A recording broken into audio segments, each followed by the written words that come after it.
a dark desert highway, cool wind in my hair,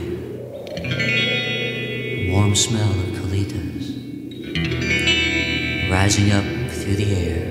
I just finished the Potter video last night, and I've been so busy editing this month that I haven't had a chance yet to go to Disneyland and check out the Halloween overlay of Tower of Terror in complete darkness. Ooh. It's Halloween, and they've already started putting up the Christmas shit. Skellington! Well, I'm here with Dave in Hollywoodland. We're gonna ride Tower of Terror at night, but I can't find the Tower of Terror. Where is it? I don't know. If only it had some sort of sign. If there's one thing I know, it's that everything in Hollywood is labeled with big letters that say Hollywood. Yeah, we're clearly in Cleveland or something. Oh well, let's go home.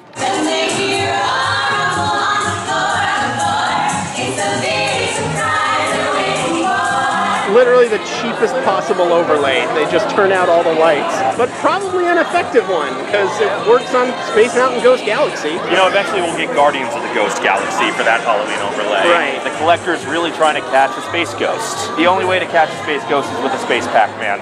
Oh my god, the singers just disappeared! Well, we've been in line for 70 minutes, so I don't want any more surprises. I certainly hope this will be a most common elevator. I just want to go in there, stand up, and be moved up and down to get to a room. That's all I'm asking. They don't deliver you directly to the rooms, they deliver you to the a hallway, yeah. To the floor where the room is, yeah. Yes. Where I will then walk down a hallway, check into my room. I've got all my luggage. You didn't already here. check it? You're supposed to do that in the lobby. Or unlock. They don't have a bellhop for each room, Dave. Damn it, I gotta go downstairs again. Ah, well. Some jerk with a camera here, and I am here with Spaz Master and Trickster Bell. And we are about to ride this for one of the last times ever. The first time that we've rode it together, ever. We can do this. I'm just here for moral support. You know, Charlie, barely anyone dies on this ride. Barely anyone. That waiver they make you sign, it's just a formality, really, more than anything else. You don't even feel the G-force if you just like wedge your feet against the floor in front of you. Yes, you don't feel the Jerry Bruckheimer hamster movie at all. They make you watch it just a few minutes, just kind of a test screening, even though the movie came out 7 years ago. They just want to make sure. The ghosts only possess you for this lifetime. They're not going to possess you for every reincarnation. I know all about possession. They only make you join ISIS on a trial period. It's not, this is the last day we're ever going to ride the Twilight Zone Tower of Terror, or at least the DCA version of it, so let's make the most of it. Welcome to the Hotel California. Such a lovely place. Please step all the way forward to the yellow line. Such a lovely place. Well, there's plenty of room at the Hotel California.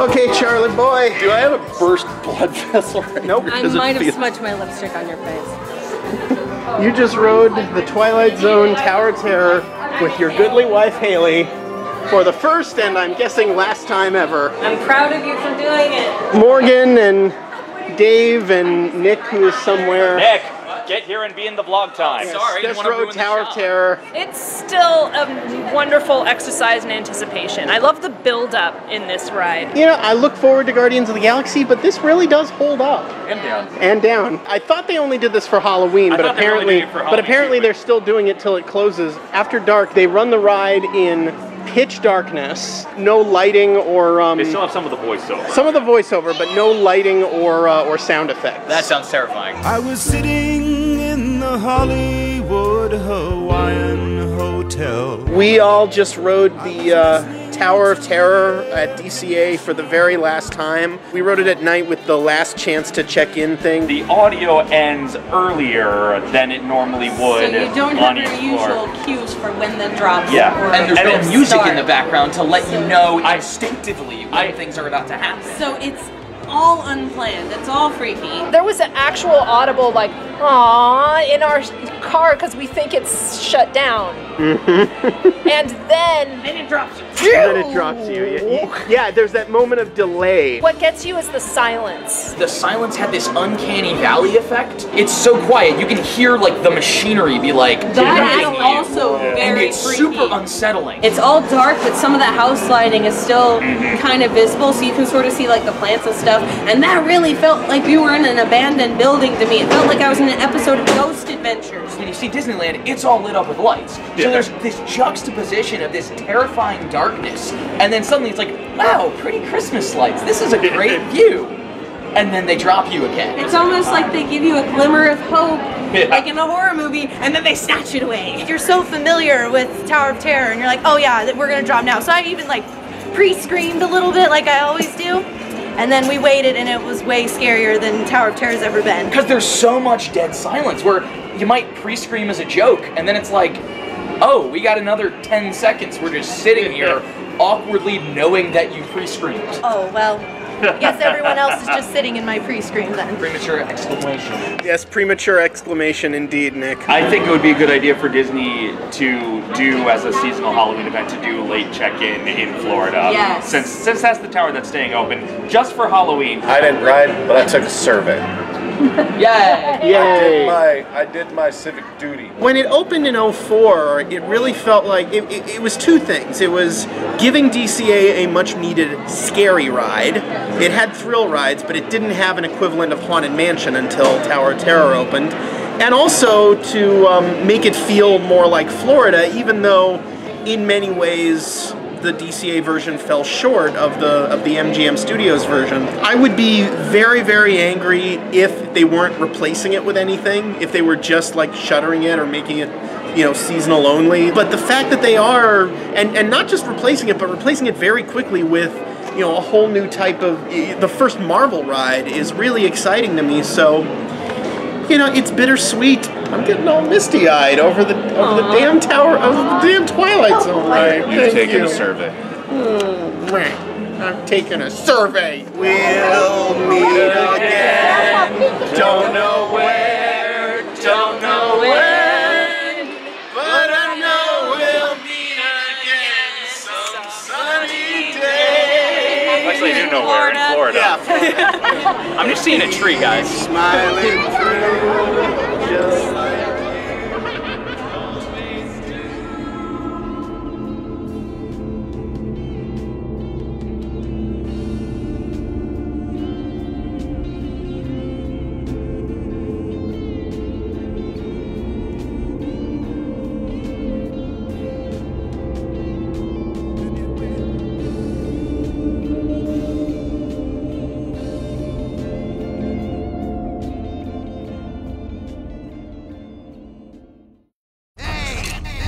Rocket, and I need your help. The Collector has trapped my friends, the Guardians of the Galaxy, in his weird freak show. Check it out. This is the joint we're in. Behold, we has a show building. I think it looks really awesome in person. I was a little worried from the photographs. I thought they looked a bit too shiny, happy candy factory to me, but in person, maybe it's just because it's overcast and it's not like direct sunlight, but I think it looks really nifty. From outside the park, from the Esplanade or Disneyland, I don't think you can see it from Disneyland Park, but from between the two parks, it definitely beckons you in a lot more than the Tower of Terror did, because if you didn't know that the Tower of Terror was a ride, you probably would just think it was another hotel. You'd probably think, oh, there's a hotel on Harbor Boulevard that people can stay at. It wouldn't necessarily beckon you into the park as its own ride, and this absolutely does. The work walls haven't come down yet. In fact, as I understand it, they're not even doing cast member previews until like a week before the grand opening, which is really cutting it close. They built this in an impressive amount of time. It really did. It really is a rush job. I mean, hopefully they've done it right by just hiring more and more people to do the manual labor. I actually really like the exterior. I was always a fan of classic retro sci-fi. The Collector likes what a tacky billionaire would love, and that really goes with it. It's Space Egypt, and I really like it. It's like Metropolis meets that kind of Edwardian fascination with Egypt after they discovered King Tutankhamun's tomb. And so it makes it look archaic and futuristic at the same time, and I like it. Is it not problematic because that comes from a time where Egypt was considered alien? Yes. but everything is problematic. Indeed, it is. The aliens built the pyramids. This is the proof. So this is a Stargate ride all along? Haven't you been paying attention? Earlier this week, they had a press conference about the ride where they revealed some pretty interesting revelations. They revealed that there's going to be 6 different scenarios on Guardian's Mission Breakout and 6 different songs. Of the 6 songs they'll be using, only one was actually on an awesome mix, and that was I Want You Back by the Jackson 5. The other 5 are Free Ride, Born to Be Wild, Burning Love, Hit Me With Your Best Shot, and Give Up the Funk. Almost all of which are really great songs, but the cool thing about Awesome Mix is that it was a little more esoteric. It was a mix between big hits and, you know, slightly lesser known hits, like, you know, Cherry Bomb by the Runaways and stuff like that. These 6 songs that they've chosen for this ride feel like they just turned on a classic rock station and jotted down the first 6 songs they heard. So, I mean, I can't be the only one who's sick to death of Born to Be Wild, can I? This is kind of trying to be the West Coast answer to Rock and Roller Coaster. Right. Just with a little more variety than just Aerosmith all the time. When asked about the theming issue, the fact that this doesn't fit in DCA at all, they said, the reason this is in DCA is because the collector wanted to bring his museum to a place with the most tourists possible. Now there's 2 ways you can read that. Either they were just telling a snarky joke, the equivalent of, oh, the mountain's got a hole in it because it's Swiss or something like that. Or that could be the actual backstory of the ride. Disneyland exists within the Marvel Universe, and the collector knows about it, and he brought his fortress here specifically. Now, if that's the case, that's really interesting. It's addressing the theming issue, or rather the lack of theming issue, by openly rejecting the concept of theming itself. And just saying, no, this is just a theme park. Screw it, we're a Universal ride. You know, we're gonna make fun of this a little. We're gonna be meta about it. To my knowledge, if you don't count like the Disneyland Railroad and like rides like that that have Disneyland right in the name of the ride, the only other U.S. Disney attraction that canonically is set in the park you're in is Muppet Vision. Thank you very much for coming to see this demonstration of Muppet Vision technology, and enjoy the rest of your stay, and come see us again sometime. It appears to be some kind of kingdom. Whether or not this really is canonically set in Disneyland, it definitely seems to be canonically a tourist trap of some sort. If the collector really wanted to put his attraction at the most popular Disney park, it would be in that park. To me, Disneyland should be the park with all the immersive stuff. There's a certain crowd of Disney park fan where theming is just the be-all end-all. They're the theming is love, theming is life people who have been giving me a lot of crap for defending Guardians of the Galaxy Mission Breakout because it doesn't fit theming. DCA, on the other hand, was always kind of the other park that wasn't necessarily bound by those rules. I mean, this is a park that, you know, built a seaside carnival and slapped it together in the back of the park and called it a land. It's the park with an e-ticket that makes you soar over itself. Yep. At the end of it. Disneyland is the realm to worlds unknown, and DCA is a California theme park in California. Now, there's 2 ways to sort of work around that. You could go the Universal route and say, well, screw it, we're the B park, we will openly, enthusiastically embrace the fact that we are the B park by being really meta and kind of peeling back the curtain and making fun of ourselves. DCA didn't do that originally. It was pretentious enough to think it was along the same lines as Disneyland or on the same plane as Disneyland, and it just wasn't. The other way to get around that is to eventually build more stuff and earn the Disney name, and that's what they chose to do, especially with the 2012 refurb. But this kind of goes the other way on that. This goes the opposite corrective measure. Now, I know it sounds like I'm dissing it by saying that, but I'm really not, because I think that's kind of fascinating. I think there should be different types of rides in especially this park. That might just be a holdover theming until we get a Marvel Land here, which we all know is going to happen. I like the idea of there being an actual in-ride, in-story transition between the time you set foot in the park gate and the time you're going on this otherworldly adventure. There's still that part of me that that's bugged when Star Wars Land opens. That's like, so we're just gonna walk to another planet from Frontierland. It's not that much more ridiculous than walking down the streets of rural Missouri into a Bavarian castle. We're entering an alternate version of Disney California Adventure that exists within the Marvel universe. And I mean, it could be argued that that makes it even more real, especially in this day when everyone's cynical. More importantly, it does open them up to finally do Agents of S.H.I.E.L.D. Goes to Disneyland. And I especially look forward to the theming is love, theming is life people getting even more butthurt. So, yay! Because as my grandfather used to say, if you're butthurt, then I'm a pain in the ass. But what do you, the average Disneyland tourist, think? Yes, we... Oh, man. I'm not too excited for it. I pretty much want the old Tower of Terror back. She's a purist, yeah. I went on it for the last time, and I do not like the outside design. I do like the inside design, but after seeing it a couple times, I find it a little bit creepy. I'm a roller coaster phobic. I hate those wild rides, so I did not go on the Tower of Terror till the last day it was open, and I loved it. I thought it was great. So I'm not as attached to it as, say, my sister is, who went on it all the time. It's not really original because it's based on an existing property. Yeah, but this one was never original because it was based on a Florida ride that was based on an existing property. I think every one of us here would love to live in a world where this coast could have both Guardians of the Galaxy and Tower of Terror. Yeah, just as I'd like there to be a park where Back to the Future and The Simpsons can coexist peacefully. So if they are going the meta route with this, it is kind of a one-to-one parallel of Back to the Future and The Simpsons. Because, you know, it was kind of a more reverent ride replaced by a completely irreverent ride. In the Thor Ragnarok trailer, someone pointed this out. In the first shot of Jeff Goldblum, about a minute into the trailer, you can see out of focus over his right shoulder, camera left, the Mission Breakout show building. Disney can't sue itself, dropped it.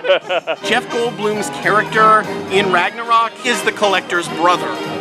So that could be a connection right there. I mean, I don't know if the idea is that he's on Earth or in Disneyland in that shot, or if the Imagineers were just joking and this really is supposed to take place on the world where that scene in Ragnarok happens. And that was a hell of a sentence right there. You go to the suburbs of some planet in the galaxy, and every house look like that. Every house looks like this. Drops and I don't always get along, but this I am definitely going to check out because I love Guardians of the Galaxy. I'm really excited to see how it shows up, and next time I'm in town, I'm going to make sure to check it out. The work walls are down, but it's all fenced at the moment. Joe Rohde's giving a tour in there. Joe Rohde? Yeah. Beer keys? I'm here to tell you about this exciting new addition to Disney California Adventure. Somewhere in there, Joe Rohde is giving a tour of the building. Look, I've lived my whole life as an Imagineer groupie waiting for this moment. Well, it's a Marvel ride, so Rohde's gonna just be replaced by Don Cheadle. That was him, guys. That was the guy who wanted to build Beastly Kingdom. I should get him to sign these. Mr. Blue Sky. One of the reasons I think I was more afraid of Tower of Terror was because of like how ultimately it built up the jump scare of the ride, which was the drop. Right. Which I do not like jump scares. I do not like scary drops if they are built specifically to be scary. I'm looking forward to be less terrified of a building.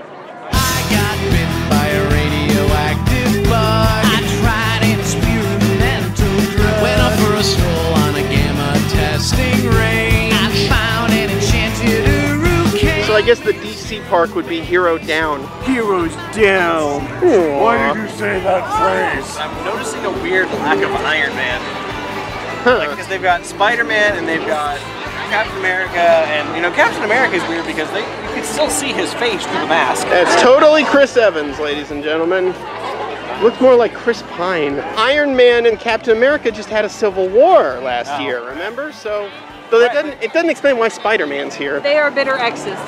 Totally not becoming Marvel Land, because this is all temporary, right? Right? Well, who cares if it's not? I mean, who really cares about preserving Diet Disney Hollywood Studios? Oh, I know. So, how are Monsters, Inc. superheroes? I'm sure you could tie them to the Doctor Strange universe somehow. They'll say, Brandy, you're a fine girl. What a good wife you would be. The implication is that Rocket basically graffitied Breakout on that sign. But then that would mean the official sign was first time on display, Guardians of the Galaxy, mission : and then blankness. Well, here's what happened. I noticed that there's missing letters from like first time on display. Oh, okay. Missing spell out mission. And that's oh, why, okay. Mission is all lumpy. That is really clever. See, now if I was a certain stripe of Disney fanboy, I would have just dismissed that sight unseen without even thinking about how clever it was. And then once I was finally corrected, I would go, well, it's still stupid. It's almost like this park appeals to children or something who haven't figured out how to be creatively cognizant yet.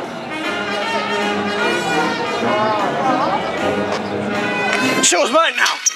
Hey, come back here. Alright, you know what? Forget about the Guardians of the Galaxy ruining Hollywoodland. Look, the X-Men were here first. You racist motherfuckers. X-people.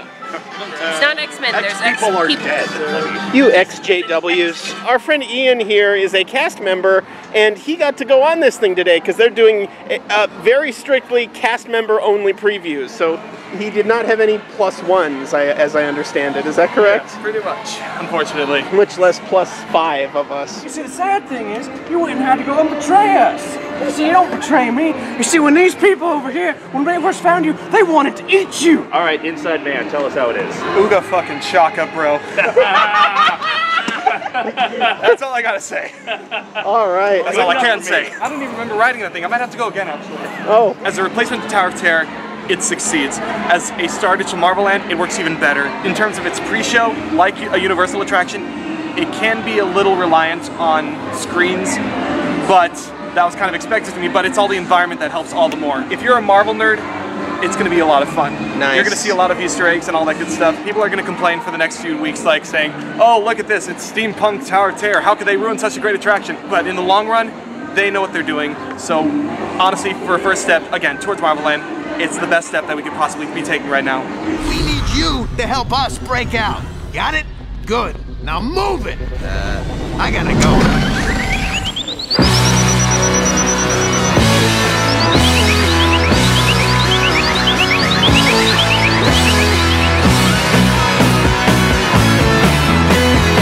Everybody, it is Wednesday, May 31st, 2017, and today is the day we are finally going to get to ride Guardians of the Galaxy Mission Breakout. And by we, I mean me and Dave and Zach holding the camera right now. This is the standby line. The park is not officially opened yet. And over there is Dave waiting in the Fast Pass line. He has my pass. I hope he will give it back someday. As I'm sure you're aware, there are 6 different variants. I don't think we'll be able to ride all 6 of them today because I think they're randomized. And because of this. Yeah, because of all the people. Hopefully at least 2 or 3 times and maybe get half or at least a third of the different variants. And then maybe come back next week and the week after and the week after until we finally ride them all and I can give you my review and opinion on all of them. So yeah, it's taken me 13 years, but I'm finally gonna ride the Tower of Terror today. I can't wait. I'm such a huge Twilight Zone fan, man. There's 6 different spots at which you can enter the ride. There's 2 levels and there's 3 different shafts. And the reason they do it the 2 levels is so that one level can unload and then load new people while the other is actually doing the ride within the actual shaft. And so there's 6 of them and 6 songs. So I wonder if each song is actually assigned to its own, you know, specific elevator or specific gantry lift as they're being called now. Even just waiting through Hollywoodland, it's been really cool hearing this much Alan Silvestri in a non-Universal park. Oh, that's fantastic. The partner statue is not what I remember. So we just rode it once. We've got fast passes and we're in line to get another fast pass. We are actually in the backstage area right now. The line just to get fast passes. We are under one of the famous giant There's the clovers. wait time sign for the fast pass line.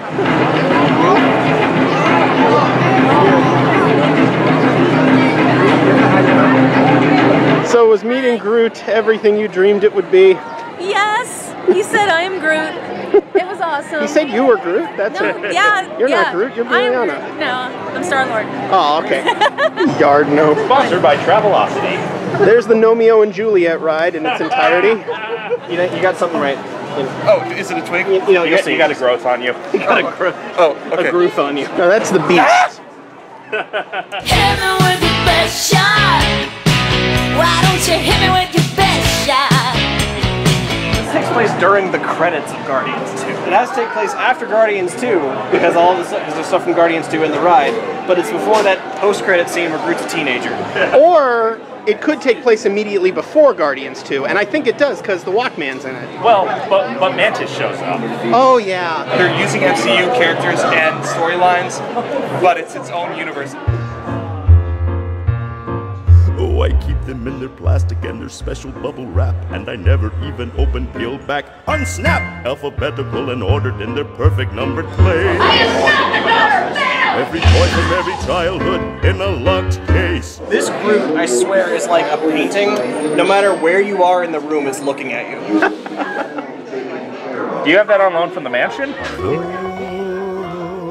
Collector comes, the collector buys, and the kids who wait get a rude surprise. It isn't for the joy of the toys. Expect the collector to be there just to collect. Just to collect. I got the Guardians of the Galaxy Mission Breakout comic, and on the very first page, the first thing it says is Black Sheep, Scoundrels, and Weirdos, Peter Quill, and so it opens with a Pirates reference. Black Sheep, Scoundrels, Ne'er-do-well cats. We just rode Guardians of the Galaxy Mission Breakout for the second time. First time we rode, we got Burn in Love. Second time we rode, we got Hit Me With Your Best Shot. So instead of the hotel lobby, we now have the Collector's Collection Room, where we see a big screen where they're showing the Guardians being held captive. With a multi-camera sitcom setup. I don't know why Tavon bothered to go to those extremes. The queue is loaded with Easter eggs for Marvel and Disney alike. Some of them clearly came about because it's like, well, we're not using this prop anywhere else, we might as well put it here. You turn your head and there's another Easter egg somewhere. You've got an Adam Warlock cocoon, you've got Mask of the Dark Elves from Thor 2, you've got stuff that I think even goes back to Namor the Submariner. Finding Namor Submarine Voyage. You got the hammer that's supposed to belong to Beta Ray Bill, the original Yeti from Matterhorn. The Matterhorn Yeti. There's an octopus from Country Bears. Figment is in the ride. In my headcanon, it's the original Figment, and that's why they had to change the ride, is because Tanaleer kidnapped him and they had to make a new one out of Dreamfinder's imagination. It's honestly, but then they killed him because he knew too much or something. I don't know. I haven't been back to Florida in a while, so I don't know, but it's probably the same exact Figment model that was on display at One Man's Dream when we were shooting the Epcot video. They replaced the beloved Journey into Imagination ride with something neither beloved, nor a journey, nor imaginative, and barely a ride. If you didn't know it was him, you wouldn't even really be able to tell. I didn't see any explicit Tower of Terror references in this ride. I looked for that, yeah. If you go to the right hallway into the right library, you're going to have to find a bellhop cap and a Tower of Terror, a Hollywood Tower Hotel bookmark. On the platform where Harold and the octopus are, there's a painting that used to be in the lobby. On the lower level, there's that old dragon statue from the lobby that's hidden away as a collector's item. See, I just figured that somewhere in his collection he should have just had the frozen corpse of Rod Serling. Well, of course, you know, the aliens got them onto the ship and then he found out it was a cookbook, so yeah. That's what they should have had. They should have had To Serve Man. Yeah. Stan Lee makes a cameo in the pre-show film, which of course he is. You know, why wouldn't he? Chris Pratt is, I don't know if they did more than one take with him. Oh man, they got my name wrong. It's not Peter Quill. It's Star-Lord. Last time he was at a theme park, things didn't go so well, so you know. Chris Pratt is phoning it in a little bit, but Benicio del Toro is not phoning it in. He's giving a full performance. Zoe Saldana is giving a full performance, and Drax is laughing at things, and that's all I ever want from him, so I'm happy. Dave Bautista, I kind of can't tell if he's phoning it in or not, because he's always loud and over the top and roar. And they actually got Bradley Cooper to voice Rocket, which is good, but they did not get Vin Diesel to voice Groot. They got a very obviously not Vin Diesel. Yeah, it would seem like that would be an easy voice to replicate, especially since they're pitching it up anyway. I am Groot. I am Groot. So then you're led into the former library of the Hollywood Tower Hotel, which is now the collector's private office, where... His public private office. Yeah. On the collector's list, he has, you know, the characters' names and how much they're worth. Because, like, you know, Gamora and Drax, they're both, like, worth, like, 1 million units. Kree the Destroyer, like, 999,999 units. Poor Peter's only worth 45. There's an alien encounter Easter egg, because there's... Yes, there is an alien encounter Easter egg.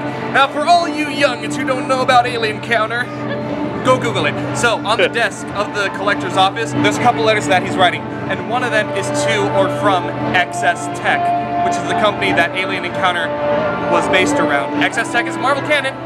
In the queue here, they briefly played a clip of Now is the Best Time of Your Life, from the Florida version, specifically, of the Carousel of Progress, specifically the one that lasted from, I think, 73 to about 93. Between that and the Alien Encounter reference and Figment, they are doing a lot of fan service for the Florida exclusives in a California exclusive ride. I guess it goes to show just in the internet age how much this stuff blends together and how much they're really, you know, selling themselves as the Disney Parks brand.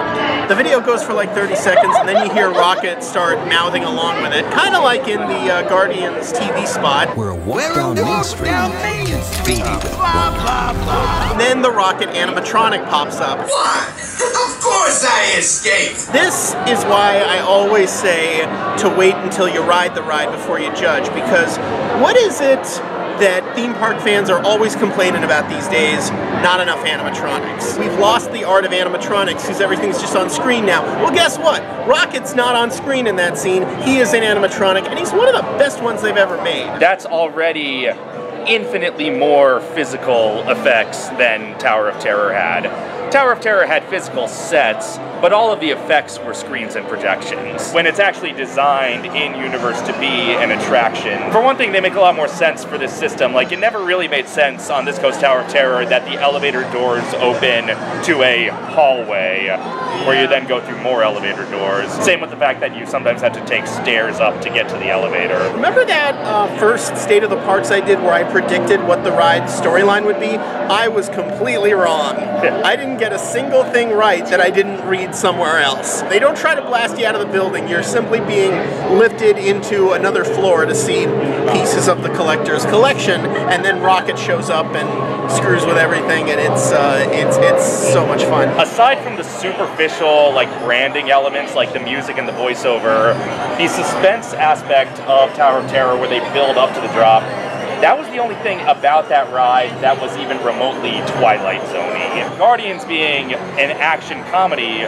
is much more about cutting right to the fast-paced chaos of it all. The fact that this ride moves between scenes much more quickly, you know, cuts to the chase much more quickly, and bounces back and forth between the levels a lot more, even though it's probably about the exact same length as the Tower ride experience, it felt it felt a little longer, it felt a little more complete, because there weren't those slow build moments that were just, you know, effective at creating suspense, but really just making you wait for the thing that happens to happen. Here, right away, things start happening. Instead of it being like that long, drawn-out monologue, you get the immediate fun of watching Rocket just rip stuff apart, which is just already fun to see, and then it cuts into the drop sequence. I had pretty much memorized the drops from the original Tower, you know, the like going up and down and stuff, and so I always knew what to expect, whereas this was completely brand new, and I loved it, at least for that. This ride has the best use of audience participation of any second-person narrative ride ever. Universal rides always say, "Congratulations, you did it!" You did it! This ride was the first one where you actually did something. Raise your hands now for security bioscan. Now wave them like you just don't care. It was something minimal, you're just raising your hands, but it actually had a legitimate backstory for why Rocket needs your help. My hands got scared. Yours too. It's brilliant. It makes sense in universe because Rocket doesn't have hands. It's something you literally have to do on the ride anyway when they're checking to make sure your seatbelt's on. That said, at the end of the ride, they also make fun of the fact, like you hear Drax saying, "Why are you thanking them? We're the ones who did all the fighting." So they make fun of the theme park trope of "you did it," while still doing a better "you did it" than most theme park rides do. Tower of Terror was more about suspense. It was more about the fear of dropping, whereas this one, you're just here to have fun. It's difficult to ride it without giant smile on your face. If this had been what they built here to begin with, like if this had been the Radiator Springs Racers to Tower of Terror's test track, I don't think anybody ever would have complained about this. I can't necessarily say whether or not it's better than the original Tower of Terror, but I think the new additions that this ride makes are worth it compared to the things we lost when they made the cheaper Tower of Terror here. It's impossible to compare the two because in the end, they are both completely different experiences from beginning to end. I rode the Florida one first, and so riding this one afterwards is always a disappointment because you're always like, well, we get to go to, no we don't. That's right, that's in the other coast. It feels like what makes that tower work is what makes this tower work, and that is that it's the drop ride with visuals. Like the drop ride is cool, but you can get that type of ride at like a carnival or a state fair. In fact, there's another Marvel drop ride in Florida. That's true. Swade said it best, in fact. Everyone's acting like their grandmother died when really she just moved to Florida. People are upset that we lost the one scary ride in DCA, but I was upset when we lost the one funny attraction with Muppet Vision, so I'm glad to have a comedy ride back in this area again. I'm already declaring it that this is my favorite ride in DCA now. I will come back and ride this probably at least once a trip, assuming the line is not unbearably long. I'm not sure if this is my favorite ride at DCA just because California Screamin's really hard to beat. And I'm not convinced yet that this was an upgrade from Tower of Terror. I actually think I'd still slightly prefer Tower of Terror, if only because just aesthetically, I think I prefer the nice dark creepiness of it to the more kind of comical action bend to this one. But that's just an aesthetic thing. On its own, this ride is amazing. Definitely worth your time if the line isn't too long in the park. Or you know what, even if it is, just show up early and get a fast pass for this first. Don't believe the haters. Come down here, ride it yourself, but you're gonna already. I mean, the line's like 3 hours long already. So you're already in line. Everyone in the world, everyone in the universe is already in line for this. Even if you think you aren't, you still are. It's just gonna take a little longer. Apparently even mice chat like this ride. Really? Whoa. I am Groot. We are Groot. We will ride this at least once more today, and then maybe come back next week or so, and hopefully ride them all, and yay, yippee skippy. Oh, step right up and take a look at a fool. Help me, I'm stuck on the ceiling. I don't like it. Stupid maker contract. And Ann B. Davis as Alice. Now, Ian, you were mentioning how the ride film, which here, by the way, replaced the mirror room in when it was Tower of Terror. You were mentioning how they kind of align the backgrounds with it. This process called squash and stretch, where it's like no matter where the vehicle's moving, the perspective is always going to shift to make it look like it's not just a screen, it's a three-dimensional environment beyond that screen. They utilize the same effect in Transformers and Spider-Man at Universal parks. So say Groot is on a screen, like this potted Groot is on a screen. Say hi, Groot. Hello. He's going to be moving like further away the further you move back, or it's going to be moving closer and closer, while the background is going to be changing in accordance to where you are in perspective. With Tower of Terror, with it only going up and down, the backgrounds in those screens are perfectly aligned to where you feel like there's more beyond it. It sounds like kind of an extension of the multiplane camera. Exactly. They do the same effect for the last two screens of Harry Potter when you're flying. That's exactly. And you see the backgrounds of Hogwarts sort of moving behind them to match your eye line. Here's the thing about that though, and this might be why Guardians doesn't quite work as well for me as Tower did. Even though the backgrounds are aligned like that, so it feels like realistic in that sense, the characters in the foreground are still two-dimensional. And they're still very clearly two-dimensional. And there's not really a way to solve that problem because you can't do it in 3D because your 3D glasses would fly off on a drop ride like that. I'll be honest, I actually kind of was surprised that they didn't do any 3D. Like, I almost expected that. Kevin Feige, James Gunn, Joe Rohde, all those guys, they had him in Tower at one point with 3D goggles on to test it out. They had the earphones in with music ready to go to see how it synced up with the ride. Everything worked except for the glasses, so they ditched that concept altogether and they decided to go with the extremely crisp film that they have right now, which I'm happy with, but yeah, I can understand where Tony's coming from. Because you can't just stop the elevators, or excuse me, the gantry lifts. You can't just stop the gantry lifts, cold, because then inertia, that's, that'll bounce us all around. You gotta slowly slow them down, and there's only so much time. I guess the fact that it looks so realistic in the background, and so unrealistic in the foreground, like it's still clearly a movie screen, just kind of screws with me a little. Maybe I just need to get used to it. It probably has to do with the fact that the actors were all, you know, shot on blue screen and green screen. They probably didn't really have the camera moving like that on the actors.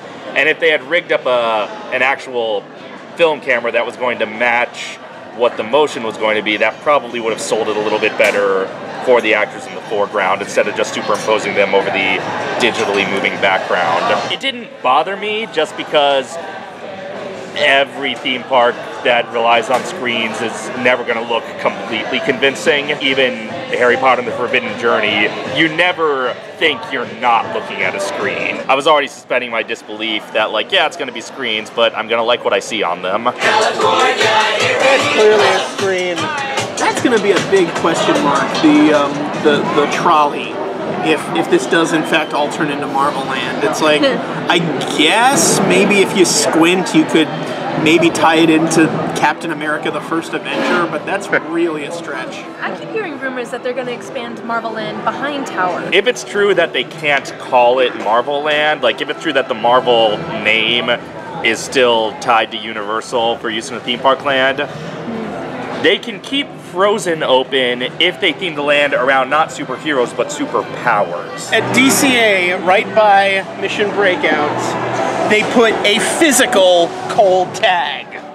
Marvel, you diabolical geniuses. I'd call it a post-credits tag, but rides don't have credits. Unless the gift shop counted as credits. Post-gift shop. But then it should be over there. You should be over there. Okay. Over there. Well, good. That's where you're supposed to be. I'm gonna go over there now. That's not what I said to do at all. D23 is probably going to be our best bet when we get more info on this whole thing, but having this here is just, as a Marvel fanboy, this is awesome. No, what you need is like a thumping sound coming out of it. So we just rode Mission Breakout for a third time. This time we got Give Up the Funk, so we have now officially experienced half of the experiences here. This is genuinely an awesome ride. I love the design. There's nothing I don't like about it. But I think riding it the third time, I pinpointed exactly why I still kind of consider this a downgrade from Tower, even the lesser Tower, which this was. And that is, I miss the build-up once the ride starts. Even though it didn't make sense for an elevator to disconnect itself from its shaft and go backwards, you know, that was kind of part of the fun of it, just because, you know, it made it even more surreal and eerie. The ride was really good at sinisterly, if that's even a word, you know, teasing that you know the ride would drop, but you didn't quite know when. It was the same ride sequence of drops every time, and as such, eventually you came to learn that, oh, this time it's opening for you is the cue for it to drop, but if you didn't know that already, it was a genuine surprise. There was something about the build-up of the Tower of Terror that really made it something special to me, and that's why, much as I love this, I think I do still consider the original Tower the superior ride. Now, I know that sounds a little hypocritical coming from me, who is constantly bashing people going, this ride's gonna suck. I was bashing people who were saying that before they actually rode it. I've now ridden it, and I'm willing to make this judgment based on actually comparing the two rides, just to make that clear. I'll still have to ride the rest of them to make my final judgment, but yeah, that's kind of what I'm missing about Tower at this point. I get why this ride is the way it is. It fits better with Guardians of the Galaxy. It is unabashedly a thrill ride, and there's nothing wrong with that. But aesthetically, I think I just prefer the slow build a little more. On the other hand, it could definitely be argued that since the Tower of Terror already still exists in Florida, and we still have that slow build there, what's wrong with a little variety? And I agree with that. If there was some reality where the better Tower of Terror existed here and Guardians existed in Florida, I think I'd prefer that. I wish they had built the original superior Tower of Terror here in the first place, I guess, just because I'm a local Californian and I'm stupid and fat and greedy.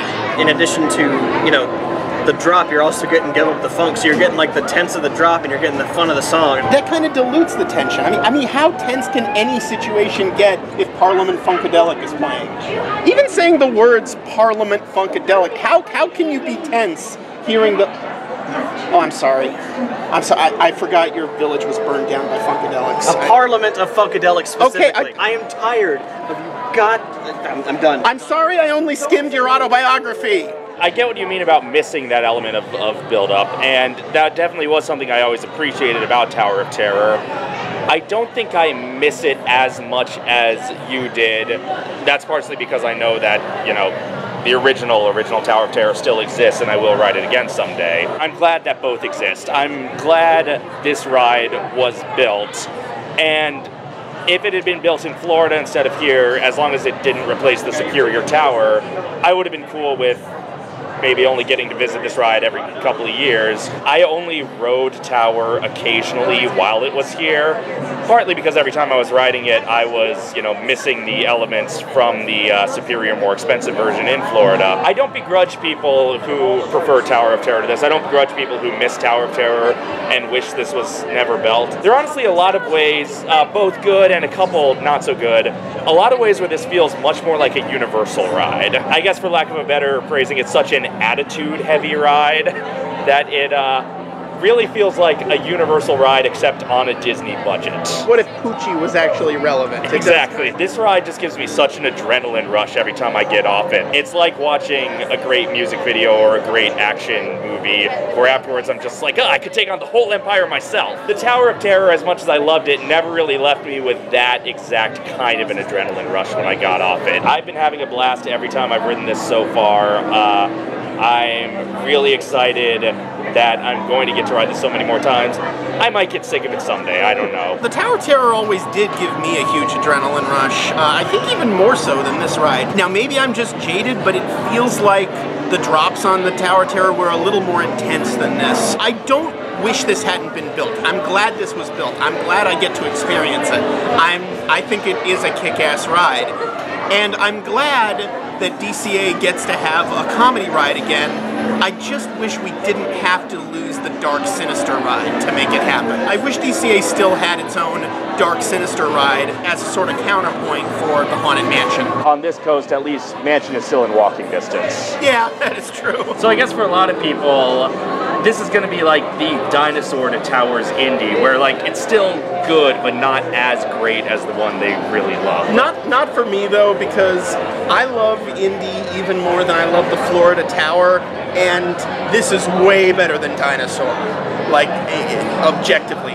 It even has dinosaurs in it, so and you can actually see them, unlike Dinosaur. Unlike in Dinosaur. Yeah. Would you put this as like the Radiator Springs Racers to that one's test track? Would that be a more comparable? Yes. But Radiator Springs Racers was desperately needed in this park in a way that I'm more than willing to admit Guardians wasn't desperately needed here. Guardians, this park would have continued just fine without it. I'm still glad that DCA finally has another unique thing. For unique DCA experiences now, it's pretty much just this and Racers, because even California Screamin', I mean, it's a great coaster, but there's other coasters like it. There's no exact clone of it, but you get the same basic experience on other coasters. Yeah, you're right. This and Radiator Springs Racers are the most unique things to the park, and even then, there's equivalents technically in Florida. There's equivalents, but those equivalents don't give you the same kind of experience that these ones give you now. Well, you could arguably say the same about Grizzly River Rapids, but there's kind of so little to Grizzly River Rapids beyond just you go on it, you spin around, you get wet, that it may as well be a Collie clone. Buena Vista Street is unique, but that's not a ride. Buena Vista Street is unique. I guess the trolleys are kind of unique, but they're kind of lower rent versions of the Main Street vehicles. Yeah, exactly. Well, maybe even a little higher rent, but actually, yeah, maybe. But still similar enough that it doesn't feel. I guess even California Screamin' is kind of our equivalent of Rock and Roller Coaster. In a way, in a way, in that they're the roller coasters that launch right away and they're the only two Disney coasters in the U.S. that have loops. I would say Mission Breakout and Radiator Springs Racers are the two rides we have at DCA that have a really unique story. That's what it is. It's like watching rabbis debate the Talmud, isn't it? It's like... Except I'm German, so I can't be here. There's still part of me that wishes that they went with the original Magic Kingdom Fantasyland plans where they weren't going to flown the same dark rides over there. Yeah, that would have been nice. And I still wish they'd have built Western River Expedition. Yeah, me too. Although, now that I've been to Knott's and I see the Western River Expedition plans were kind of just a rip-off of the Calico Mine Train. Kind of, but they would have been higher budget. Yeah, so that's true. There's a lot of me that wishes California Adventure had never been the theme of this park. I wish we'd gotten Westcott. Yeah, honestly, Disney's America would have been a better theme for this area than California Adventure. Well, a lot of the ideas for California Adventure 1.0 were kind of reused from Disney's America plans. It's true. Including Soarin'. Originally Soarin', it was going to be like more of an American land. Soarin' over America. And definitely Bountiful Valley Farm and definitely Paradise Pier. Those were all originally going to be Disney's America. It's really just the problem with the name California Adventure. Yeah. California was simultaneously too vague a theme and too narrow a theme. Yeah. Like, it really limited you, but didn't actually give you anything to springboard off of. You think they'll change the name of the park? Well, this has been a subject of speculation for a long time, and because there really is no more reason to call it that. I mean, Soarin' isn't even California. Soarin' was really the last straw for this being a California-themed park, and now it's just called that because it's in California, basically. Yeah, and honestly, like we've talked about, if DCA just rebranded itself as to basically a Disney version of Islands of Adventure. Now, if they were going to do that, it would have made a lot more sense to put Star Wars Land in here than in Disneyland. In a sense, isn't Disneyland kind of already Disney's Islands of Adventure? Really, Islands of Adventure is Universal's attempt to make a Disney-style park. Yeah, except all off on branding rather than tone. Exactly. We talk about California not being a good central theme, but the only real theme of Disneyland is the shit Walt was into at the time. The consistency of theming in Disneyland Park is really more a consistency of tone and a consistency of personality, specifically Walt Disney's personality, or at least Walt's personality as it is portrayed by the Walt worshippers who run the company today. And the people online who think they know what Walt would have wanted. Exactly. So, turning this into just Disneyland, but the stuff we couldn't fit into Disneyland, there's nothing inherently wrong with that. I think they only hold on to California because they need an elevator pitch for what this land or what this park is. Much. I've long joked that the next Disney park is just going to be called Disney's Adventure Kingdom Adventure, and that's pretty much what this is turning into. Well, congratulations, Dave. I think we just recorded a podcast. While we're here, let's talk about Audible.com. Back when they were redoing DCA and redoing Buena Vista Street and all that, there were actually a lot of rumors going around backstage that they were going to change the name of DCA. Like, we all had our speculations of what it would be, but eventually it ended up just dropping the apostrophe S in Disney's, and we were like, oh, that was it. That was the big reveal, because they became less possessive. Yeah, there were all these rumors going around because they were like way off brand for Disney, becoming less possessive. They're getting rid of all the napkins and all the cups and all the. They were lopping off the apostrophe S with chainsaws. And that is literally it. That was it. They're like, just cut off the S and we're done. Okay, so we managed to ride this thing for a fourth time, and this time we got free ride. I take back what I said. That was better than Tower of Terror. That might even be better than the Florida Tower of Terror. It was, like, that was genius. The gimmick of the free ride segment is that they play around with the gravity within the ride film. It's like Groot accidentally pushes the anti-gravity button, which causes us to go into zero gravity mode on the ride, which, by the way, on every version of the ride we've been on, happens early and frequently. Yes. Like on Tower of Terror, it just happened the one time. This one, it happens like multiple times, and I love that sensation. That was one of my favorite parts of the ride, so yeah, the more the better. And then, of course, he turns off the anti-gravity, and it plummets. I mean, that's just genius. You know, that's the kind of interactivity I want from these kinds of rides. So, yeah. Thumbs way up. I think the free ride segment pushes it over the edge for me. I will miss being able to go on Tower of Terror whenever I want, but you know what? Better versions in Florida anyway. I am so glad we have this. Oh my god. I already said all my long-winded thoughts. I'm just like, yeah, good ride, I am giddy. I just turned into Luke Ski fanboy mode now. Like, it's a thing and I like it. one Star Tours video, like you said, like there's one ending option that's so good you wonder why there's any others. Free Ride almost feels like that, but at the same time, you know that if the other ones weren't there, Free Ride probably wouldn't feel as special. Yeah, yeah. But it's so good. Like that one was just like far and away one of the best experiences I had today on that ride.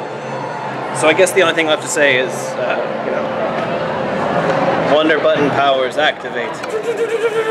Form of a raccoon. I loved Tower of Terror more than anything. It was my son, my child. I can learn to like this. It's not no Rod Sterling, but like Paul Rudd will kind of do the trick, and a pretty cool animatronic raccoon. I'm always down for that. Rod Sterling? Fake Rod Sterling. Wow, you really loved the Tower of Terror. I love that guy who created the Twilight Zone, Rob Schneider. Rob Schneider is introducing morality plays. Born to be wild. Due to a series of extremely fortunate circumstances, we actually got to ride Guardians of the Galaxy Mission Breakout a whopping 5 times today, which is really impressive given the massive crowds. And even more impressively, we got a different song each time. I remember the first day the new Star Tours opened, I went there with a similar purpose. Okay, I'm just going to ride it as many times as possible. I ended up getting every possible ride film at some point that day too.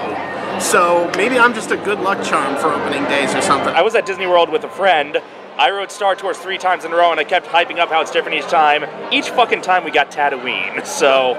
This particular time we got Born to be Wild. We've been getting some scenes repeated, but even though we haven't had any songs repeated, and I don't think I ever heard officially how many scene varieties there are. So there might only be like 3 or 4 to go with the 6 songs.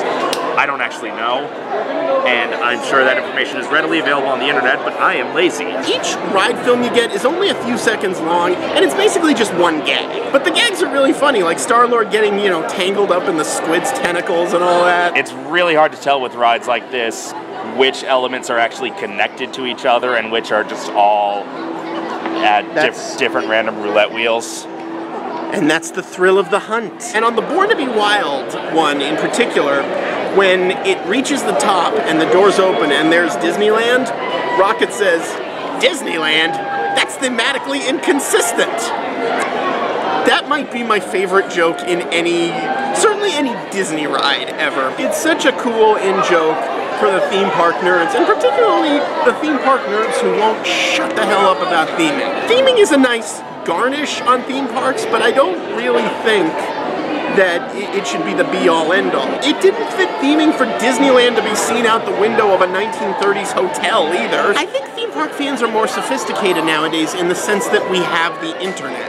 We understand how these things work. We understand, at least most of us, understand that, you know, you can't just move the hotel a few inches to the left, you know? It's not like film where these elements are more malleable and you can play with them more. That being the case, I think people expect a little bit of snark from their theme park rides nowadays. The use of Born to be Wild is very much a cliche at this point, I admit. But I still think sometimes it hits the spot. The first time I heard it, I loved it. The next 7 billion times I heard it, not so much.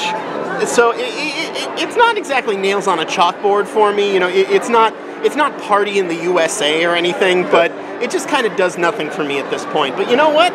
It just helps me focus on the ride films more. And I feel like the inconsistent theming line, maybe I'm paranoid, but I feel like that might have been a deliberate, we're sorry for using such a cliched song in this ride, so here's the best theme park joke ever to make it up for you. Because all theme park rides are specifically made to please me, right? One thing I noticed about the Rocket animatronic is that it seems to be basically using the same technology as the Na'vi animatronic in Pandora. I look forward to seeing you on Pandora. Well, not te kameya. Creepy, and that makes it look more realistic, which slides it into the uncanny valley, but Rocket is not humanoid. So it just makes it look more convincing. You don't have to worry about the uncanny valley with that, so it's brilliant, and it's certainly one of the most impressive animatronics I've ever seen. The placement of the Rocket animatronic is in the top corner of the room, and it seems specifically placed to discourage people from rushing the door like we always did during Tower of Terror. It's like, well, we know this door is going to open and we want to be the first ones out, so we just all lean towards that. But if you rush the door here, you don't get a very good view of the rocket animatronic. As much as I loved it, I really wish it had Yondu. I understand why he's not in it, but I still wish he was in it. That's my only critique. Well, we still haven't seen the I want your back. I want your back.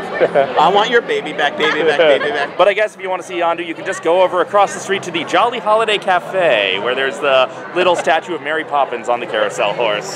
Mary Poppins, y'all! This is a great damn ride. And I think anyone who refuses to see it just has their nostalgia goggles stapled on. Actually come here and ride it and tell me you don't feel anything. You know, tell me you don't laugh. Tell me you don't get a special thrill from it being even more intense. I mean, you might prefer Tower of Terror, but I think if you outright dismiss this, you have no idea what you're talking about. I think we have a real winner here. It's going to be a long time before I get tired of this ride. Yeah, that's thematically inconsistent.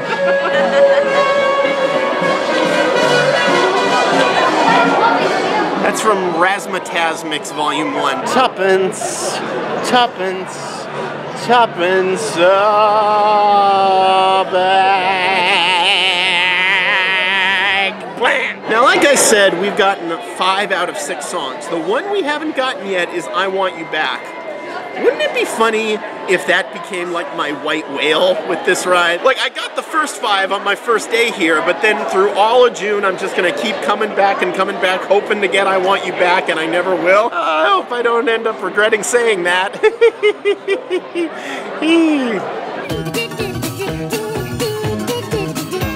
We are here with Morgan. We are in the overflow queue. Just about to get into the normal overflow queue. You wouldn't think a ride would be this popular a week after it opened, would you? Who knew? A whole week. I know. We would have gotten fast passes, but for some reason those were all gone too. I don't know. I mean, who could have foreseen Who could have predicted? But it is interesting that in the little pre-show posters, which is all we've seen so far, the only Guardian who wasn't captured was Mantis. And that's interesting because she's the one who, like, you think would be the most vulnerable, like the one who can't physically fight. I guess we'll see what happened there. Well, me and Dave have already seen I know, no spoilers. Okay. Spoiler alert, everybody dies. Yep, eventually. Me and Dave have experienced all but I Want You Back by the Jackson 5. See, it's like this is me 90s kid. When I think I Want You Back, I think Backstreet Boys. Right. I want you back. You whippersnapper. I remember when we had real music performed by 11-year-olds who were basically indentured servants. Yeah, kept in line with like a leather belt Yeah. back when that was acceptable. That won't lead to any long-term ramifications. Of course not. Michael Jackson singing in a Disney attraction. What could possibly go wrong? We got free ride this time, which I think is me and Dave's personal favorite. Morgan, what did you think? It was just so much fun. The only quibble I'd have is that it felt very abbreviated. Like, I really wanted to see more of the story that was going on around us. And part of the point is that the gantry lift's going crazy, so you're just seeing little glimpses of it. I understand that. It's just so good it leaves you wanting more. The rocket animatronic was really impressive. Spoilers, there's a rocket animatronic, like an actual physical one. Something even the movie this is based on doesn't have. It wasn't just Sean Gunn in a green suit up there. It was an actual... It wasn't just a green tennis ball on a pole. They can shoot you up higher than the first scene to then pull you down back to the first scene. Right. So right away you start off with airtime. Tower was definitely a lot more segmented. Like, you've got the dread stuff, and then you go up and here's the thing, and go up, here's another thing, and then it's just the drops. Here it's all going on at the same time, and that makes it more exciting, I think. Yeah, it's a very kinetic ride. And by the way, I gotta say, when we... I know, that's redundant. That's my insight. Like, oh, it's kinetic because you're moving. Well, you say all rides are kinetic, but then just in the next land, we've got Heimlich's choo-choo train and bumper cars that don't bump. So yeah, kineticism is very important, if that's even the right noun. Tower in Florida is actually physically segmented, where all the spooky Twilight Zone stuff happens. Then there's the middle segment we never got here, where you go forward into the 5th dimension. segmentation, and then all the crazy droppy stuff happens. They could get rid of the segmentation here because it was all one shaft. They'd have to completely replot this ride if they wanted it to take over Tower in Florida. And I think part of the reason they didn't was because they knew that the kind of ride they wanted for Guardians just wouldn't be a fit for the infrastructure of that building. What do you do with the fifth dimension? I mean, I guess you could show more of the collection. I don't think that initial lift shaft is even meant for drops. I don't think it's even programmed for that. So you'd either have to completely reprogram it and just have this weird middle part. I guess it wouldn't be impossible, but I still don't want it to happen because Tower of Terror is a really great ride still, and it's really great in Florida, and it was always the better ride in Florida, so I want that to stay as is, please. They were all about building suspense and dread, and in this case, you do have some suspense, but there's no real dread. Right. Like, no one floats the idea that you're gonna die. We're never really implied to necessarily be in danger throughout the ride. Yeah. Other Even than when Rocket starts tearing out the wiring and changing things around, and you start jerking around. Yeah, but anytime Rocket says it's foolproof, you've gotta be a little wary. That's true. Hit me with your best shot. We got Hit Me With Your Best Shot, which Morgan got for the first time. In the queue, Ultron started talking. Now, you can see Ultron in the queue. I think I have footage of it. Ultron perked up and said, "Human, if you let me go, I promise I will not destroy you." I couldn't tell whether or not they'd actually gotten James Spader for that. I'm guessing not. But the only logical path to peace is your extinction. Part of it might be the lack of caffeine talking, but I loved the creatures in Hit Me With Your Best Shot. That's kind of like the menagerie has gotten loose. And it doesn't have the anti-gravity gag that the last one... Well, that's exclusive to Free Ride. Right, so. right. A giant cave troll-like monster is about to eat you, and then...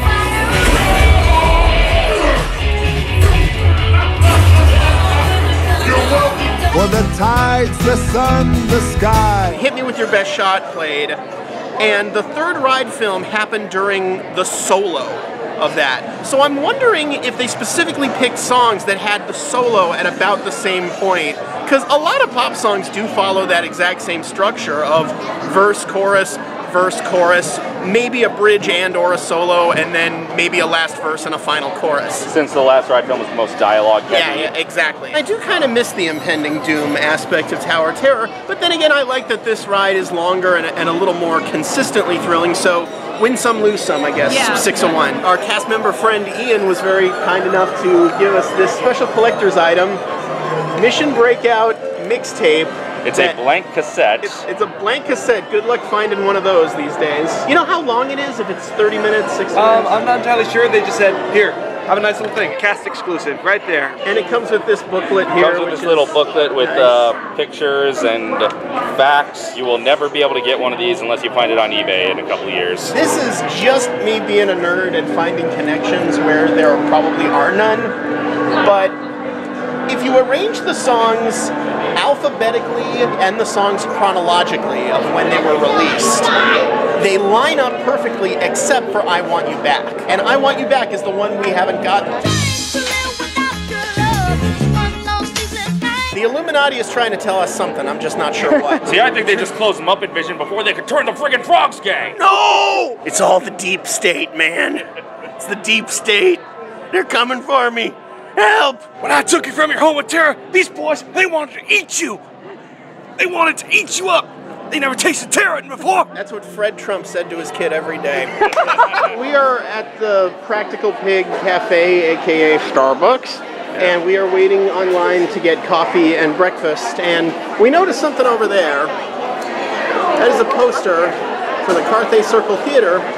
But you'll notice it does not look like the Carthay Circle Theater. It in fact looks like a hotel that towers over Hollywood or something. That is one thing I do kind of miss about the Tower of Terror, is that because it fit the existing theming a little better, there was a lot more kind of interconnectivity with it, and now apparently they've just removed all of that in regards to the Tower of Terror from Buena Vista Street and from Hollywoodland, and that's a bit of a shame. Well, now we're just going to have to live with the fact that this Buena Vista Street here in 1923 no longer references the hotel that was built in 1929. But nobody cared about consistency then, because it still all seemed to fit together. This Starbucks has a more in-depth backstory than anything at Magic Mountain. Including the Batman ride. Including the Batman ride, whose backstory is just, hey, Batman exists. Who killed that poor roller coaster's parents? Hit me with your best shot. Come on! Well, we rode it again, and we got hit me with your best shot again. Still awesome! Second time in a row. Let's try it again. Come on and take a free ride. Free ride. Okay, so we got free ride again. Still haven't gotten I Want You Back. So far, I have ridden free ride 3 times, hit me with your best shot 3 times, Burn in Love, Born to Be Wild, and Give Up the Funk 1 time apiece, and I Want You Back no times. But I wanted to comment on this one in particular because there were 2 women sitting immediately behind us screaming bloody murder the whole time. It was like Beatlemania without the Beatles. It was Edgar Winter mania, if that was a thing. What? I can't. My ears are still ringing. Literally, it was like the loudest I've ever heard a human being be, and they were right behind me. Their mouths were like mere feet from my delicate ears. You don't want to be a party pooper and say like they shouldn't scream on a thrill ride. Right, but moderation, guys. Like, no, I'm not, yeah. They screamed so loud that Ian turned into Brianna. So that was the worst experience I've ever had on this ride. It's a good thing I've ridden it multiple times now, so I don't have to judge that experience alone, because gods, that was painful. At the risk of going all George Costanza, we are living in a society. We do not, the ride's not just for you. There's other people with ears. In a week or so, I might be able to process words again. Cut transmission. Born to be wild. All right, it is Tuesday, June 20th, 2017. I'm at DCA. I'm gonna try to get I Want You Back today, finally, and I don't know how it happened, but I got here pretty early, and I am the first in line for Fast Passes. So here's where the Fast Pass line starts, and me is where it ends. I don't think I've ever been first in line for the day for anything at Disneyland ever, so yeah, nifty. See, when you're important enough to be first in line for Fast Passes, they give you your own security team. These guys are warding off any ne'er-do-wells who would dare try to harm my important visage. Okay, well, we just rode Mission Breakout 3 times in a row, basically. Only once with a Fast Pass, because unfortunately, they've very recently instituted a new rule, which was not a rule on Thursday, last time we were here. Every pass can only get 1 Mission Breakout Fast Pass per day, which sucks for me because I specifically got to the park super early to get as many Fast Passes as possible. But, you know, I guess they gotta do what they gotta do. It's just disappointing for me. And the songs we got were Hit Me With Your Best Shot for a 4th time, Born to Be Wild for a 2nd time, and Burn in Love for a 2nd time. I Want You Back is still the white whale, ladies and gentlemen. And I'm not waiting in that line again today, so I guess we'll try again on Sunday. I'm still not convinced that the Want You Back version actually exists. Zach said he wrote it, but I think Zach is a no good liar, and he's not here to defend himself, so I can say that. I'm not even sure Zach exists. I mean, have we gotten confirmation from that? Well, you notice you've never seen Zach and me in the same place at the same time, except for all those times you did. Right, so. right. I mean, connect the dots, people. But I'm gonna keep trying, folks. I'm not giving up. I'm not giving up so easy.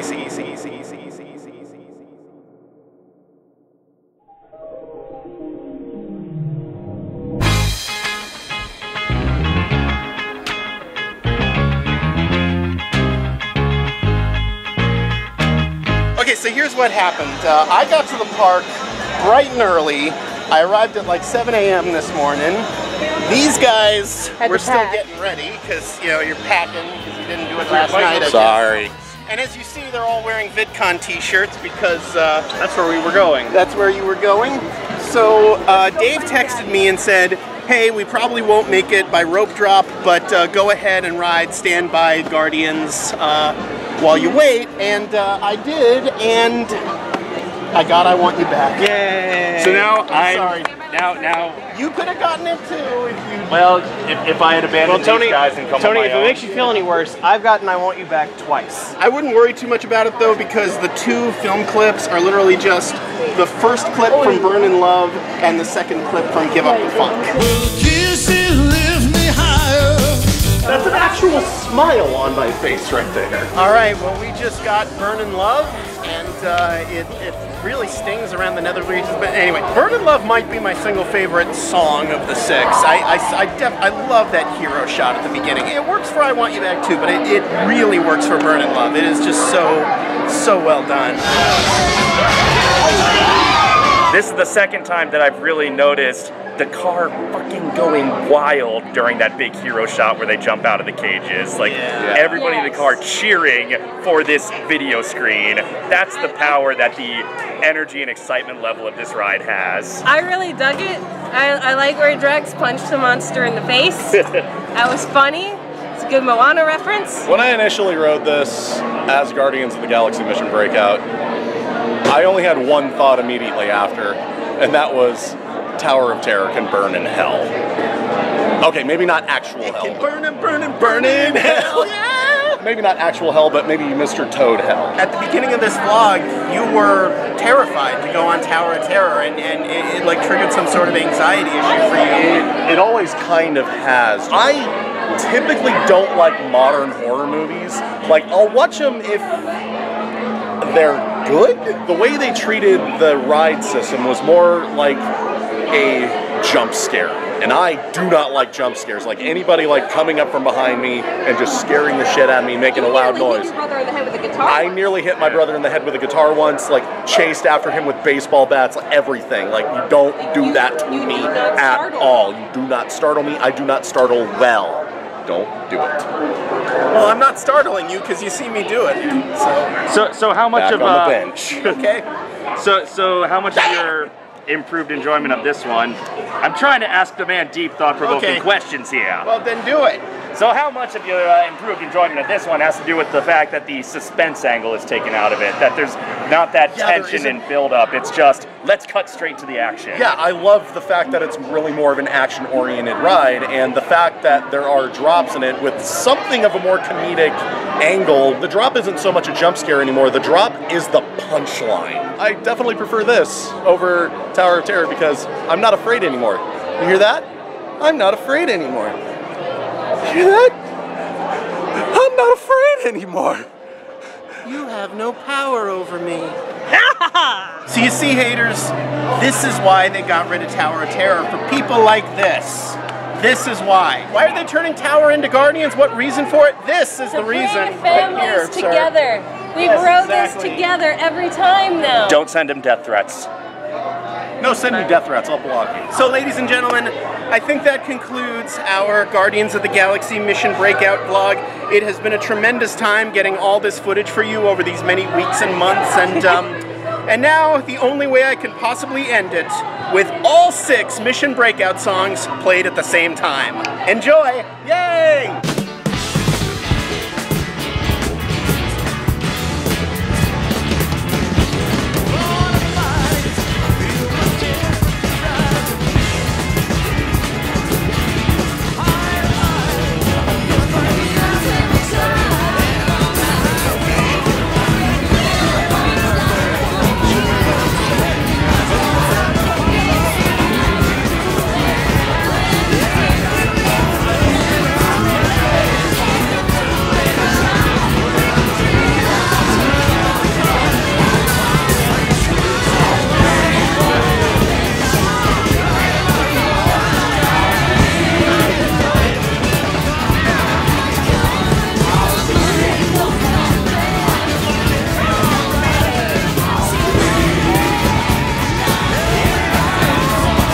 The new Twilight Zone Tower of Terror, the new Twilight Zone Tower of Terror, the new Twilight Zone Tower of Terror, the new Twilight Zone Tower of Terror.